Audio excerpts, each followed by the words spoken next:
So, when we're trying to understand how the heart's electrical conduction system is able to communicate with the myocardial cells or your contractile cells, we can see that it all comes down to what's called an action potential of each individual cell.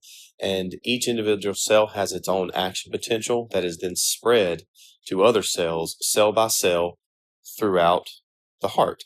Now, first we have nodal cells, and cells spread their action potentials very quickly from nodal cell to nodal cell to nodal cell. And then that action potential is then spread into the myocardial cells. And really, all of this comes down to electrolytes flowing into and out of the cell, right? The three main ones involved in this are going to be calcium, sodium, and potassium. So our nodal cells are found anytime we see nodal cells, we're thinking SA node, AV node, right? You got your bundle of his and your bundle branches, right? Your right and your left bundle branches as that moves through the heart's electrical conduction system. Now, as we talked about the other day, remember that really all roads lead to the AV node from the atria, and the AV node has that very slight delay of about 0.1 seconds. That allows for the atrial kick or atrial contraction and the Frank Starling method to stretch the muscle even more. So when we look at action potential of a nodal cell, they have what's called a resting membrane potential. That's where the cell normally likes to hang around at. That's just its normal electrical charge. And if you remember from what we talked about the other day, that potassium is the most prevalent intracellular cation, and sodium is the most prevalent extracellular cation. Now, both of those are positive, but sodium is just more positive than potassium. So in comparison to the inside versus the outside of the cell is more negative compared to the outside. So what happens is it's resting at negative 60 resting membrane potential, and you're going to start to see a little bit of sodium just kind of start leaking its way into your nodal cell here, right? When it does that, it makes the cell more positive. And we see this electrical charge actually start to increase from about negative 40 or negative 60 up to negative 40 millivolts. Now, as it's approaching negative 40, at around negative 55 millivolts, we start to see some calcium channels open, right? So these calcium channels open, letting in more positive charges. And that is what brings the cell up to what's called our threshold potential here. So threshold potential, that is going to be the level where the initiation of the action potential takes place. Now, once it reaches its threshold potential, things actually start to happen pretty rapidly. You start to get more calcium coming in. So now the cell's becoming even more positive, and that's going to drive our action potential up. And that's going to continue until we get to about positive 40 millivolts. So once we get to positive 40 millivolts, that's about as high as that cell and that action potential is going to get as it's creating its impulse and it's sending it. Well, we know that we talked about depolarization and repolarization. Once a cell goes through the depolarization phase, it has to repolarize or reset. The way that a nodal cell resets is you're going to start to see potassium begin to leave this cell, right? So you're going to have positive charges leaving the cell and going to the outside of the cell. What that's going to do to the electrical charge inside the cell is that's going to start to drop this electrical charge. Right? So now it's going to bring it all the way back down until it gets to its resting membrane potential and is ready to fire again. And that process just repeats. You get sodium starting to slowly leak in, increasing the charge to about negative 55 millivolts. And you see those calcium channels open, bringing it to threshold potential, and then calcium continues to flow in until it reaches positive 40 millivolts.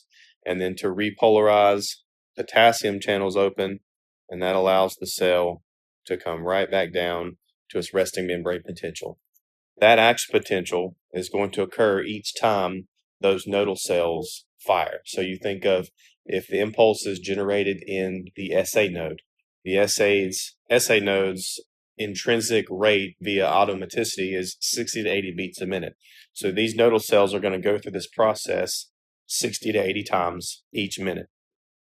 Next, we have myocardial cells. Now, as we said, these are the cells that are responsible for the actual contraction and what we correlate to different phases of our action potential in the cardiac cycle. And to simplify that, the graph that I'm going to draw here on the screen in a couple seconds is separated by different phases, and we can correlate those phases to different levels of our cardiac cycle. And then we can correlate the cardiac cycle to our EKG. So this is what's happening when we look at an EKG tracing. Each individual myocardial cell is going through this process. So let's go ahead and jump into this. The way that nodal and myocardial cells communicate is via what's called a gap junction. So whenever, and these are all interconnected, right? Hundreds and millions of these, however many there is. But what happens is, as the inside of this nodal cell starts to become more positive and generate its impulse, it's going to spread to the contractile cells so they can carry out the actual squeeze function of the heart. So you're going to start to see some of these positive cations move through these gap junctions, and they're going to start to make the inside of that cell positive. That is how this myocardial cell is going to make its way from its resting membrane potential of -90 up to its threshold potential of -70. Now, once we get to its threshold potential of -70, things start to happen very, very fast. We get the opening of what's called fast sodium channels. All right, so let's do fast sodium channels here. Right, and that's going to lead in very quickly a lot of positively charged sodium cations. And when that happens, we see this very quick spike in the electrical charge of the cell. We refer to this as phase 0 of our cardiac action potential. So now as those fast sodium channels open, it jumps up to +10. Phase 1, we actually see potassium channels start to open, and they start to let a little bit of potassium leak out of the cell. So as that potassium is leaking out of the cell, right, that's going to make the cell a little bit more negative. So we see this little drop down back down here to about 0 millivolts. We refer to that as our phase 1 of our action potential. Now, as it drops down to 0, right, we see that is really what signals calcium channels to open. So when those calcium channels open, we start to get more positive charges coming in. And that is going to last for about 250 milliseconds, right? So about 250 milliseconds is that little blue line right there. And that's the plateau phase. That's our phase 2 of our cardiac action potential. Now, calcium is really important here. So if I zoom in as much as I can, what you see right here in the middle of your screen, this is how the muscles are set up. So muscles use two things to actually squeeze or shorten themselves to produce a contraction. They use actin and they use myosin. Now think of actin and myosin kind of like actin is the rings on a ladder and myosin is your foot. So every time that you put your foot on one of the rungs of a ladder and push up, you're moving up the ladder. Similar concept in your muscles. They're shortening in on each other when actin and myosin interact. Now, calcium is essential for that process to happen. So calcium comes in and it's going to come in and it's going to start to flood. It's going to start to flood this right here. All right. So that's all those little blue dots right here. This is calcium. Now, what calcium does is it activates a chemical called tropomyosin on the troponin receptor. When the troponin receptor is activated by tropomyosin binding to it, it allows actin and myosin to interact with each other and shorten the muscle. So in red here, the red part here, this is your myosin. And in green, these little green dots, that's your actin. So once the troponin receptors activated, actin and myosin begin to interact with each other and can start to shorten the heart muscle. Now, as I said, that occurs for about 250 milliseconds and is phase 2 of our cardiac action potential. Now, We should know by now that when a cell depolarizes, it has to repolarize. So what we see happening in phase 3 is we start to see a lot more potassium begin to exit the cell, right? Because remember, the cell normally is more negative on the inside compared to the outside of the cell. So it's trying to get back to its resting membrane potential. And by potassium leaving the cell, we can see the cell start to drop down to its right around to its threshold potential. Right around to its threshold potential. And we're going to call this phase 3 of our cardiac action potential. Now, phase 4, let's do phase 4 in black. Phase 4 is where we're going to have what's called our sodium and potassium pump, right? So we got our, let's do it up here, right? Sodium, potassium pump. Now, the sodium potassium pump is what's responsible for resetting everything, right? It's going to take this and it's going to start to move potassium and calcium back to their normal settings. So with the sodium potassium pump, think it's going to move sodium out of the cell and it's going to start to move potassium back in the cell. And that's going to reset the whole cell back to its resting membrane potential at negative 90 millivolts, preparing it to fire again as the nodal cell starts to send its impulse into the myocardial cell. So that's our cardiac action potential. We have phase 0 through 4 for here. Right? We can see how a nodal cell generates its action potential and how that action potential is spread to a myocardial cell. We can see that this is really all involved in the flow of positively charged cations into and out of the cell, changing the electric charge inside the cell. So a couple terms that I want to discuss here before we move on from this slide is our refractory period. So we have what's called an absolute refractory period, and that's going to be when the cell cannot fire even if there's another stimulus. So for your absolute refractory period, so the absolute refractory period is going to be from phase 0 to 2. Right. That's when the heart is actually in its contraction and it's not able to respond to any extra stimulus. Right. So if we were to do a synchronized cardioversion, we're going to shock the patient during that absolute refractory period because the heart's not going to get confused and try to do its own thing. And then we have what's called our relative refractory period. Let's see if I can spell this right. I think I got it. The relative refractory period is phase 3. And this is when the heart is repolarizing, and some of the cells have already completed their repolarization and some haven't, right? Each cell or each different myocyte can reach its threshold at different rates. So it's going to repolarize at different rates also, depending on its location in the heart. So in this relative refractory period, some of the myocardial cells can respond to another impulse if it's strong enough.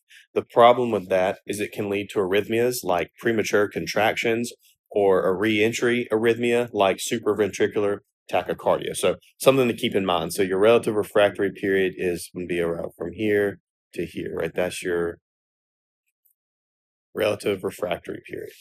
Cardiac cycle. So we just got done talking about what happens at the individual cell level and how that's propagated throughout the heart. So now let's look at our cardiac cycle and start to correlate this to an actual EKG tracing.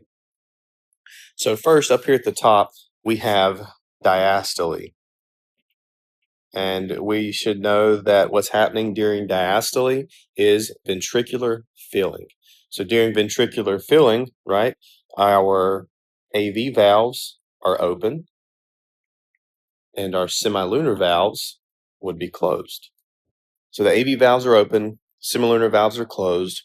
Blood is now actually coming in from the atrium and is starting to fill these ventricles. This is what's happening in diastole.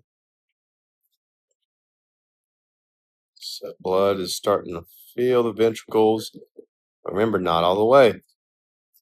So AV valves open, semilunar is closed. So then we move down to our atrial kick. Let's do that black, sorry.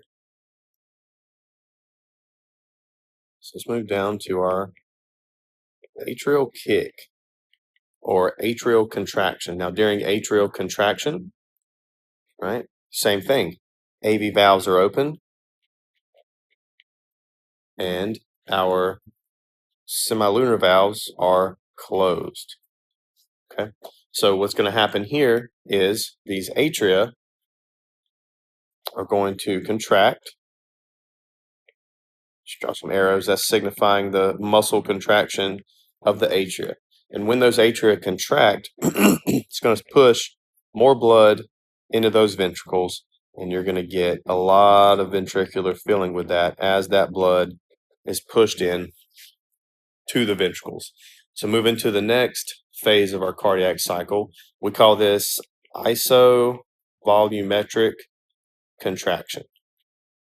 This is the first phase of our systolic phase, okay?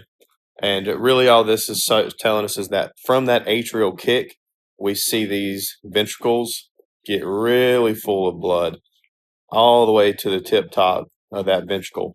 And what that's going to do is that's going to help close those AV valves. So now our AV valves are closed, and the semilunar valves are actually still closed too.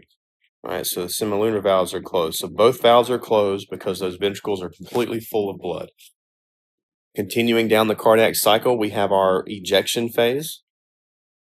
Ejection phase, and this is when the ventricles and that heart muscle is receiving all those electrical impulses. All those myocardial cells are now contracting by the use of sodium, calcium, and potassium. Those cells are contracting, and now we see this forceful ejection of blood through the heart here and through the body. So you can see the flow of blood there. And what that's going to do is that's going to keep those AV valves closed, but it's going to open your semilunar valves, your pulmonic and your aortic valves. Oh, there we go. So that's with our ejection fraction. It's the squeeze of the ventricles ejecting blood. And then remember, as we said, anytime a cell is going to go through depolarization, has to go through repolarization. So this last one here is our isovolumetric relaxation.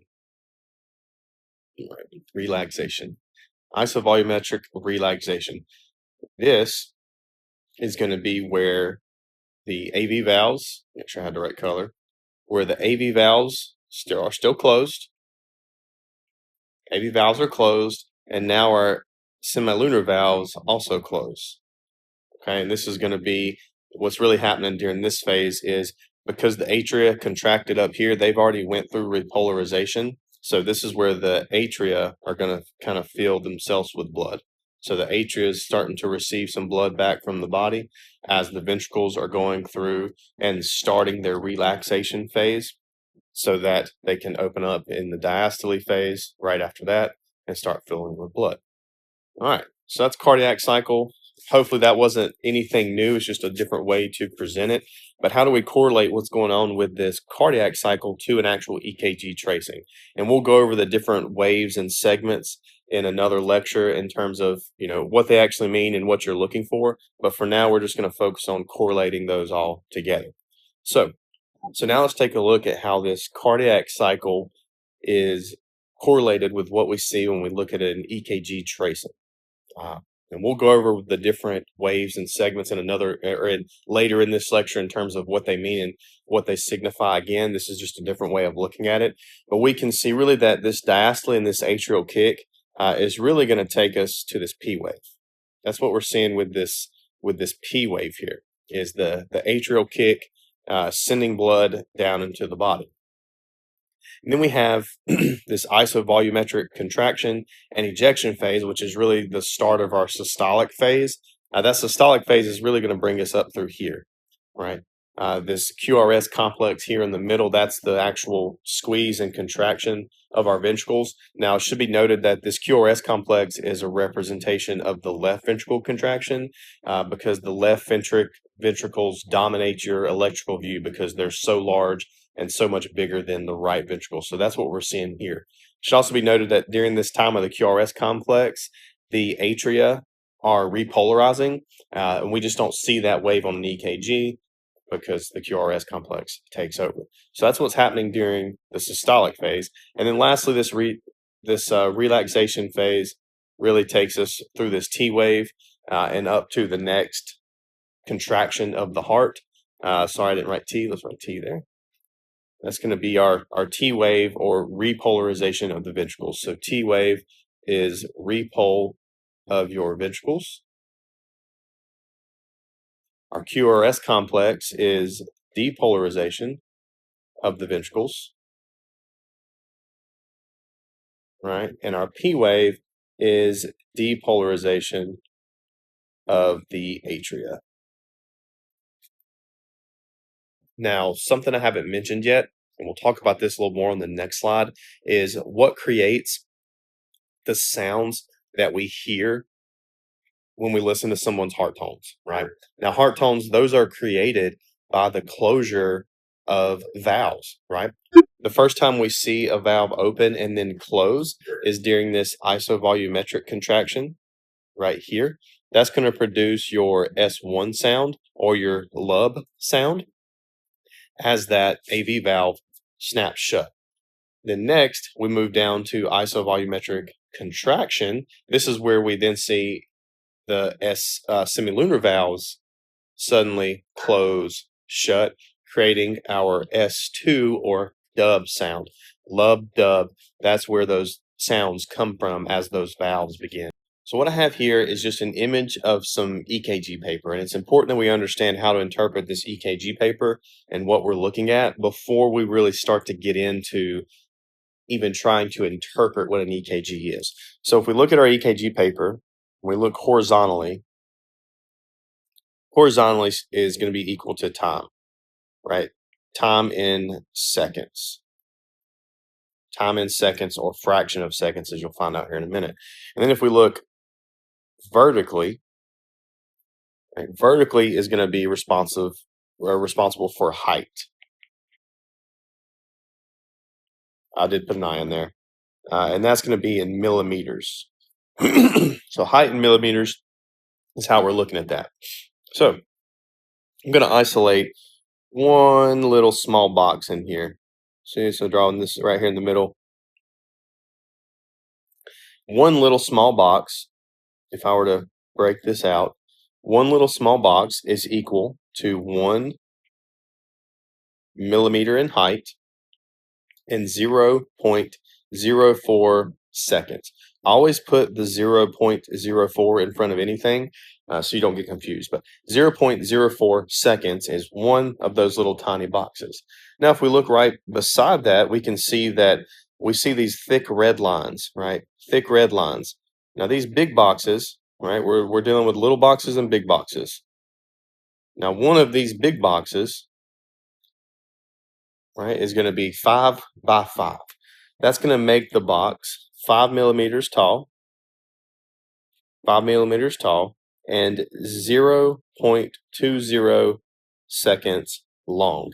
That's important because when we start to learn about each individual wave of the P, the QRS, and the T wave of the cardiac cycle, they have normal parameters that they should stay in. And if the wave is too long or too tall, that can give us certain diagnostic clues to what the heart rhythm actually is. So it's important to understand this concept. Last thing we'll talk about on this slide is going to be calibration. So your EKG paper has to be calibrated so that when we look at it, we're able to know what speed we're looking at it from, because if it's a different type of calibration, that can actually affect how the rate of the heart rate is calculated. But normally, what most often is used, and this is what your cardiac monitors that you have at your service or what we use in class, are always going to be standard calibration, which is 10 millimeters. So 10 millimeters, do it down here. 10 millimeters is going to be two big red boxes tall, 10 millimeters by 0.20 seconds. So that's what your standard calibration box would looks like. And then it's going to go into it. You're always going to find your calibration on the far left of your EKG. So somewhere over in here or down here at the bottom, when you start your EKG, look for that calibration box because it's going to tell you how fast the paper speed is actually moving. Now, there's a couple other different types of calibrations. There's what's called half standard calibration, which is really used for really tall complexes. And we see with half standard. And then last thing here is a concept called temporal spacing. And what temporal spacing means is that when we view each EKG from a vertical plane, they're occurring at the exact same time. So if I'm looking at a lead, I'm gonna draw stars here. So say I have lead 1 and lead 2 that I'm looking at on the same strip, and I see these. Oh, that's not there. Let's do blue. And these little stars represent EKG complexes that I'm seeing, right? That I'm trying to interpret. Temporal spacing tells me that these vertical stars, see how they're aligned, these vertical stars are occurring at the exact same time as the EKG moves. So it's really just a way of looking at the same heartbeat from a different angle. So when we look at a 12 lead, we have 12 different views of the exact same heartbeat that occurred in that 6 seconds. Most of the time, our strips are wrote out for us in 6-second strips, and that's how we were able to determine rate and what's occurring during the cardiac cycle. So let's take a look at the actual components, the waves, segments, and intervals that create our EKG picture when we look at a 4 lead or a 12 lead. So first, I'm just going to draw a straight line here. This little straight line here is going to be representative of what we would call our TP segment. TP segment, or for our purposes, I'm actually going to refer to it as our TP interval. So our TP interval, what's important to remember about the TP interval is that this is our true baseline. This is our true baseline. So I'm going to put it down here. It says our true baseline. That's important because when we're trying to figure out is there any ST elevation, is the PR interval that we'll get to elevated or depressed, we compare that to the true baseline of the TP interval. Coming off the TP interval, we're going to see our P wave. So I'm going to draw my little P wave here. All right.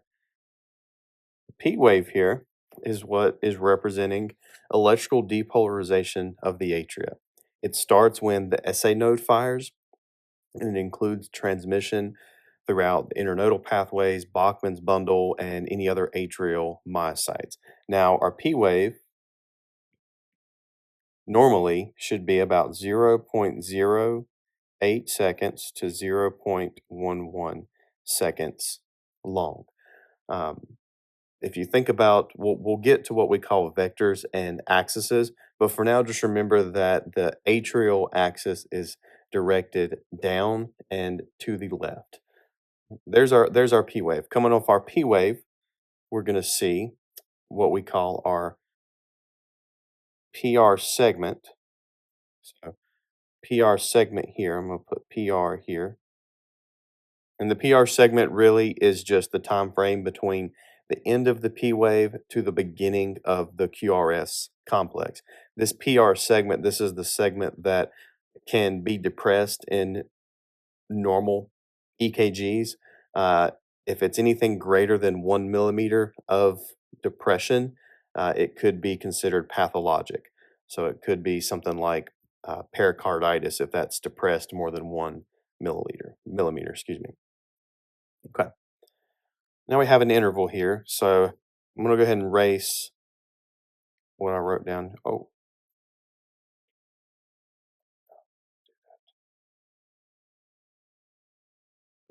erase some stuff.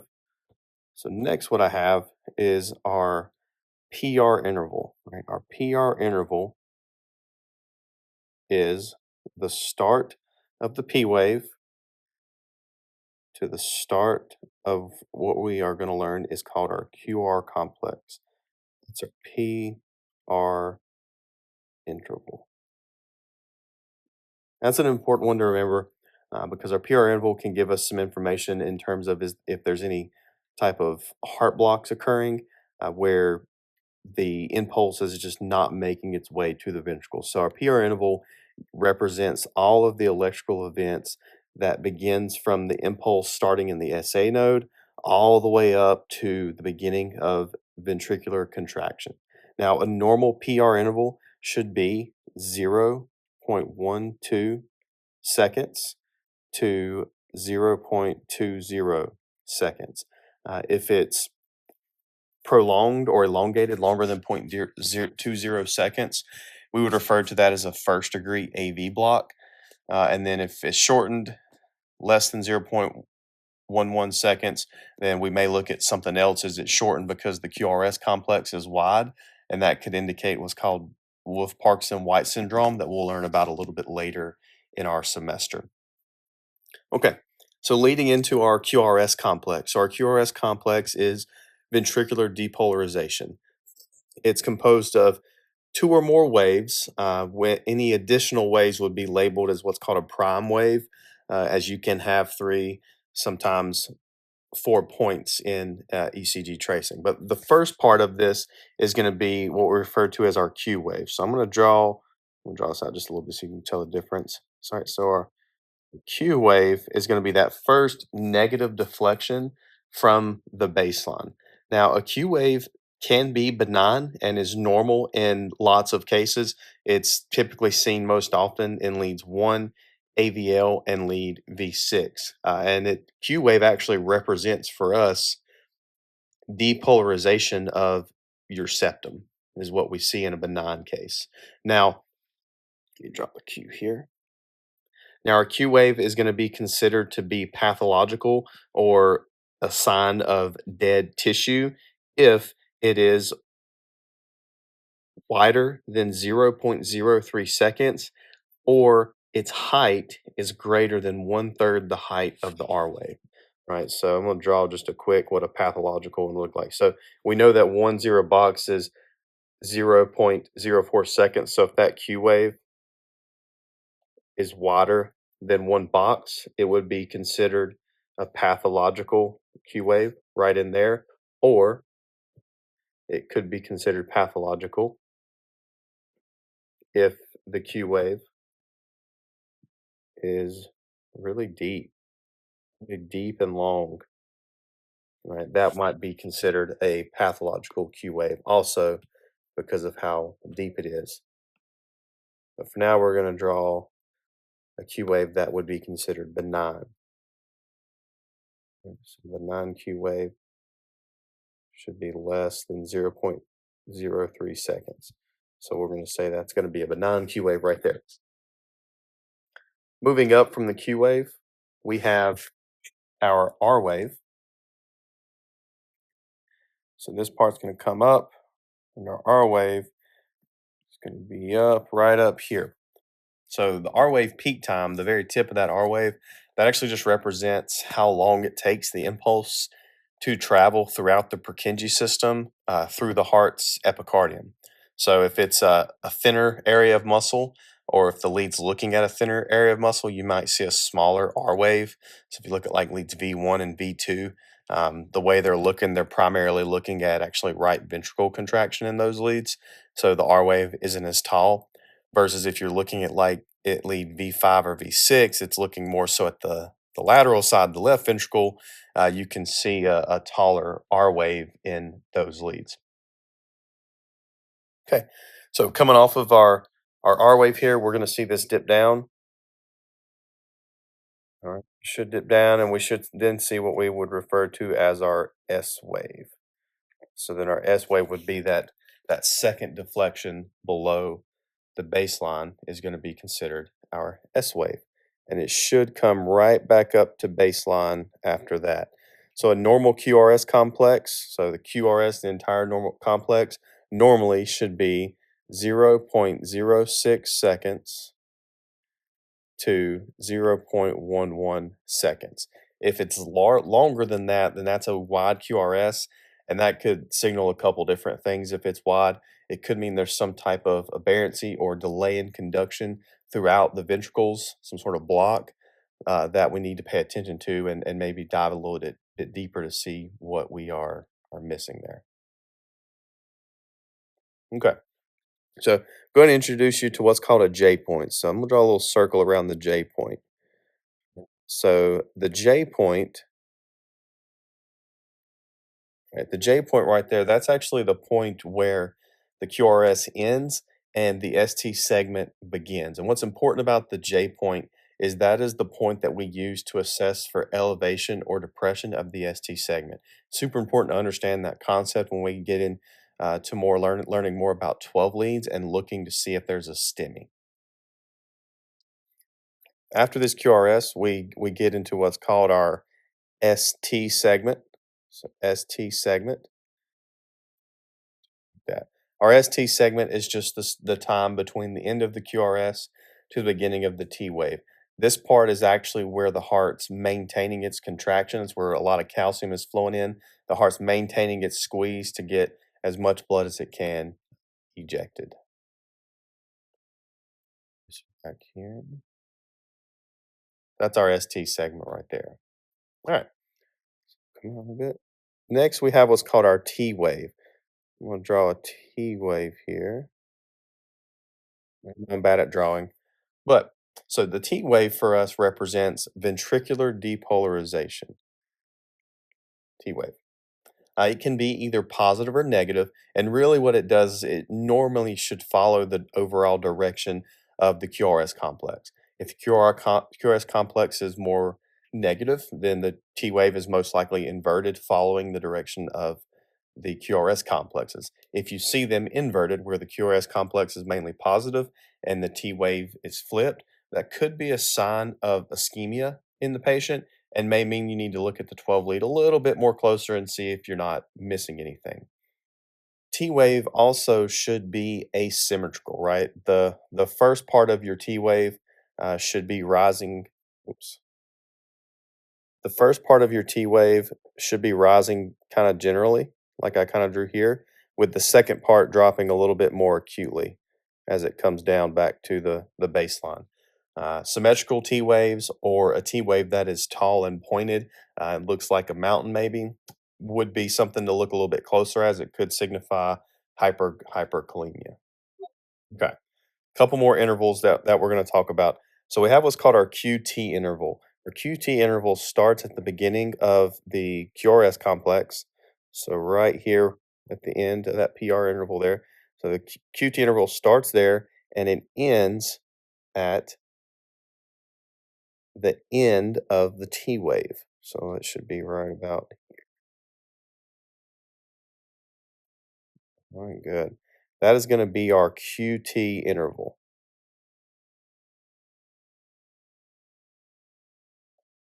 It's a QT interval.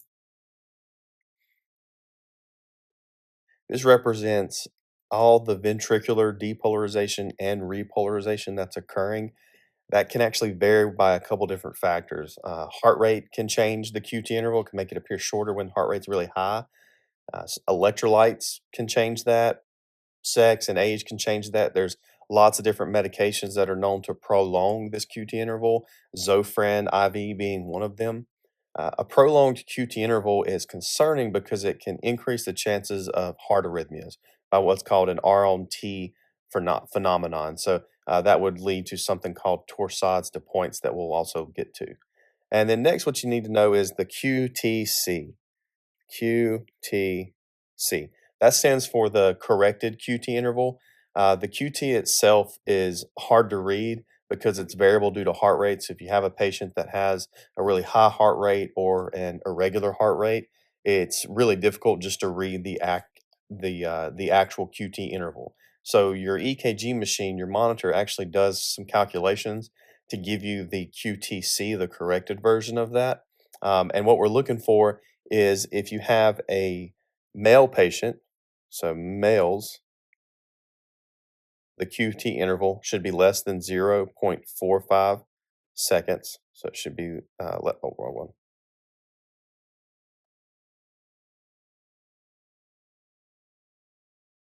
Should be less than 0.45 seconds. If you have a female patient, the QT interval should be less than 0.46 seconds, right? If you have a QT interval that's corrected and it's greater than zero point 0.5 seconds, that you're actually very concerned about that patient for the development of arrhythmias. So that's something to pay attention to when we're looking at EKGs. Now, a short QT interval would be referred to as what's called short QT syndrome. That's any QT corrected interval that's less than 0.39 seconds. The biggest concern with short QT syndrome is a risk for sudden cardiac death.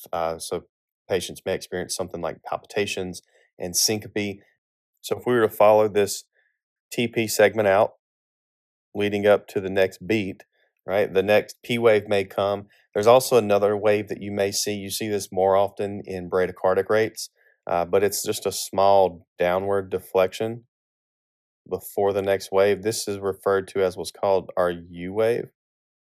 Now, we actually don't know exactly what causes the U wave. It's just a small flat wave that's sometimes seen after the T wave before the next P wave. You see it in bradycardias and hypokalemia, and it can also mess with some of your QT interval calculations, which is why the monitor. All right. Some other intervals to be aware of is if we were to come out here and we were to say, let's just draw another heartbeat. So this comes off here, and we have another P wave. Good. PR interval. Bam.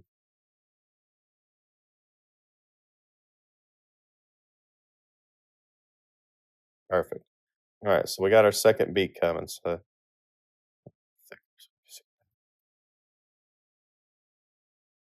right, so we got our next beat. So we have what's referred to as our P to P interval. Draw up to the top here. We're to take that P wave from the middle of that P wave, or from the beginning or the end. You really can measure it both ways. We'll call this our P to P interval. Right? That can be important when you're trying to diagnose an arrhythmia and trying to determine, okay, are the P waves regular? Are they occurring at the same interval, or are they occurring irregular? So that's something that you may measure when you're reading an EKG. Next, I'm gonna start here at the R wave, right? So we have the tip of the R wave here, right? And we have tip of the R wave here. This is gonna be called our R to R interval. That's important for us because the R to R interval is how we can measure heart rates without the monitor telling us what the heart rate is when we're just looking at the EKG. We can also measure for a regular or irregular rhythm by marching out this R to R interval. So that's an important one for you to know about. So where does our EKG come from? So our EKG is just a representation of different electrical impulses, and we refer to those as vectors as they travel throughout the heart. Now, a vector is energy and direction, and there's a few million small individual vectors throughout your cardiac cycle that add and cancel each other out, change direction to form a mean or average vector of the electrical activity in the heart. And this is how we can understand what makes a positive and negative deflection on our EKG. So if I was to just draw vectors in blue here, in this little heart I drew up here at the top, and we'll start with the atria, right? The atria are just going to have, right, different vectors that move throughout the heart as that impulse travels across the left atrium, as that impulse travels down towards your AV node, if it's coming from the SA node. Now, the reason the mean atrial vector is actually going to be down and to the left. Right? So down and to the left is what this arrow is saying here, is down and to the left. Right? And the reason that mean vector is down to the left is all these individual vectors in this atria here are all making their way towards the AV node, and they add and cancel each other out to give us this average vector. And the way that we see that on our EKG is by looking at it through the lens of a camera from a positively charged electrode or a positive pole of our electrode. So for this purpose, we're going to say that lead 2, which is looking at the heart from the left low, like think about it looking from your left hip up towards the heart, right? It's looking in this direction because that's the positive pole, looking at the heart up that way. We would see the atrial direction, a positive wave of depolarization is traveling towards the lead, and that's represented for us as a positive deflection in lead 2. So that's where our P wave comes from, by that mean average direction of the vectors, right? As that impulse then continues to travel, the next place it's going to go is it's going to go into the septum, right? Right there in the middle. And what's in the septum? We have the bundle of His and our left bundle branch and our right bundle branch. Now, from looking at it from lead 2, the left bundle branch is going to be a little larger and responsible for more muscles, so it's going to dominate that electrical view. But what happens here is, as this is coming down, right, the vectors are pointing down, but they're also starting to point up and right a little bit, right, up and right, because they're depolarizing this thick muscle of the septum as it moves down in the pathway. So our septal wave of depolarization, the average for that is actually angled up and towards the right a little bit more. So up and to the right. Now, if we have a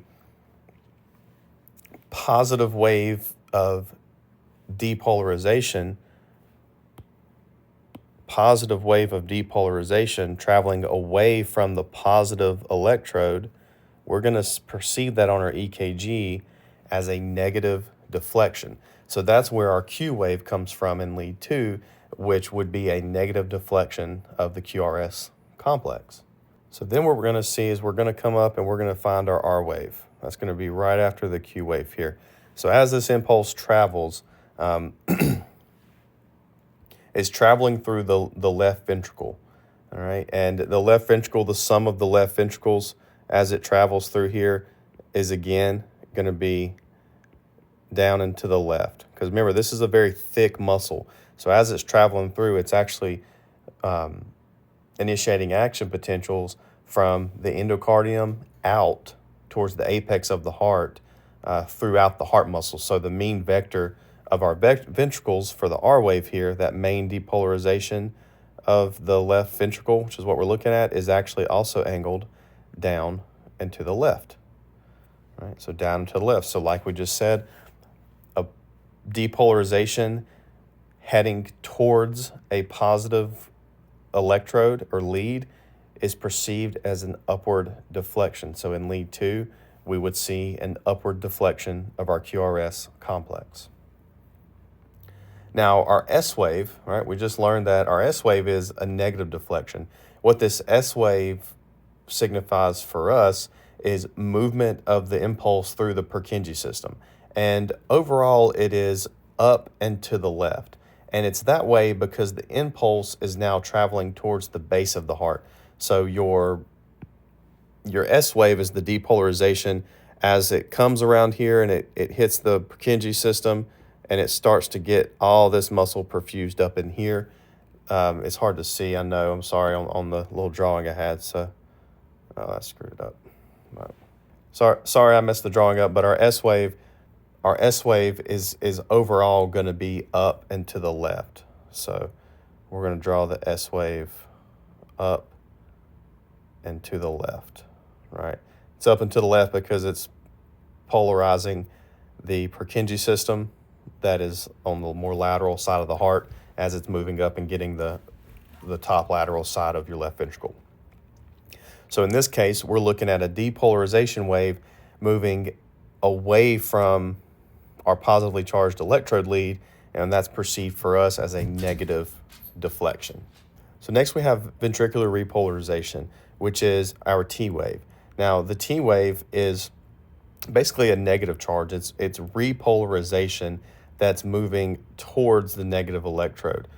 So this is occurring because our repolarization wave actually moves from the epicardium, or the outer portions of our heart muscle, in towards the endocardium. So it's actually moving from in this direction, as you see the arrows that I'm drawing here, right? It's moving this direction through the heart muscle as it goes through and repolarizes all of those myocardial cells. And the reason it does that is because the myocardial cells closer to the endocardium are still compressed and still squeezing in this phase, whereas the ones closer to the epicardium have already completed their function of squeezing blood out and are ready to be repolarized. So that wave of repolarization is going to travel mainly up and to the left. So up and to the left is going to be the average vector of our ventricular polarization if we're looking at it from lead 2 there. Now, in this case, a repolarization is actually a negative wave because it's repolarizing. So a repolarization that's traveling away from our positive lead is going to be perceived as an upward deflection. So that's why it would explain why the T wave is generally in an follows the QRS complex, because the negative wave is moving away from the positive electrode, generating an upward deflection. And we'll come back to this more. That's the basic down and dirties, but definitely this picture here in the middle of your screen, you want to write that down and commit that to memory. That's going to help you understand and remember if the wave should be positive or negative when you look at it, because it's all based of how you look, what lead you're looking at, and what view the lens is seeing this through, and what the overall average vectors are doing in the heart. Up to this point, we've covered what's happening at the individual cell level, the nodal and the myocardial cells. We looked at the cardiac cycle and how we correlate that to our EKG view and what's occurring. We went over graph paper, and we've looked at the different waves and segments on our EKG. So now let's take a look at how we actually end up getting those findings in terms of when we put the electrodes on our patient, how are those electrodes looking at the heart to give us this EKG printout. And we get this from what's called Einthoven's triangle. And it's all about positive and negative poles of our electrodes. So our limb leads should be placed at least 10 centimeters away from the heart. That could be placed on the abdomen, on the shoulders, the wrist, the ankles. As long as they're at least 10 centimeters away from the heart, that is considered acceptable, right? Now, for example, when we put these limb leads on, we're going to place a lead on the patient's right arm. So we're going to place it on the patient's right arm. We're going to place one on their left arm, their left leg, and then we're going to place one on the right leg. Now, the right leg is just considered the ground. It's there to ground the electricity, so it has somewhere to go to complete the circuit from looking at the heart.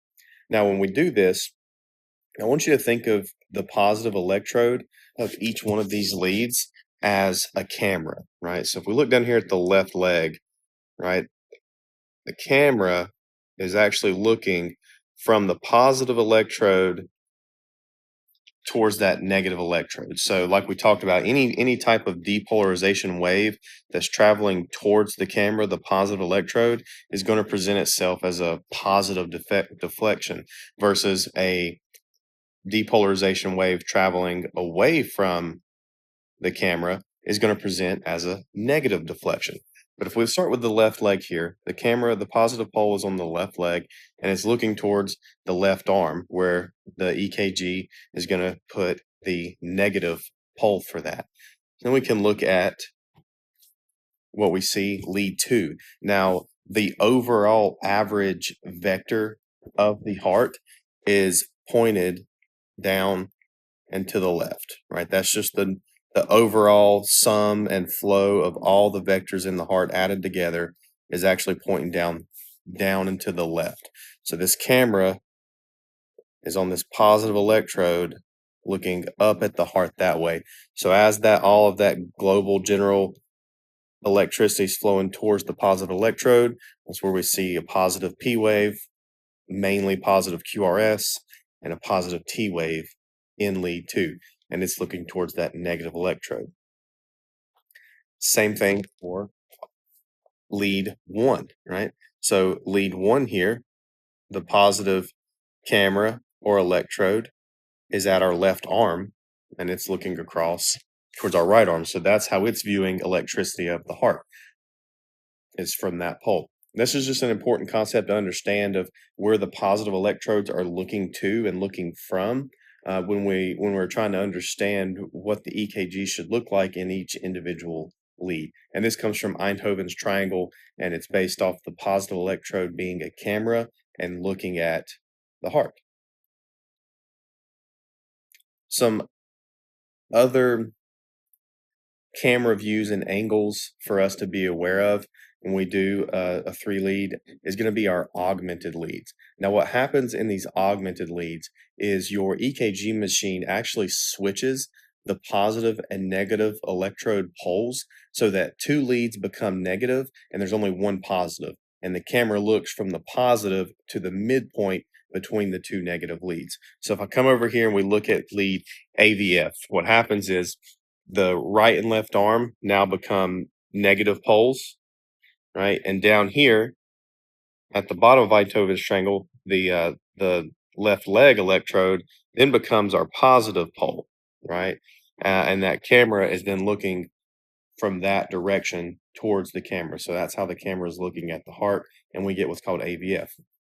We can see and I'm sorry I may have confused you. I drew the cameras upside down compared to the previous slide, so that's on me. But if we look at AVL, we can see where the negative electrodes are then switched to.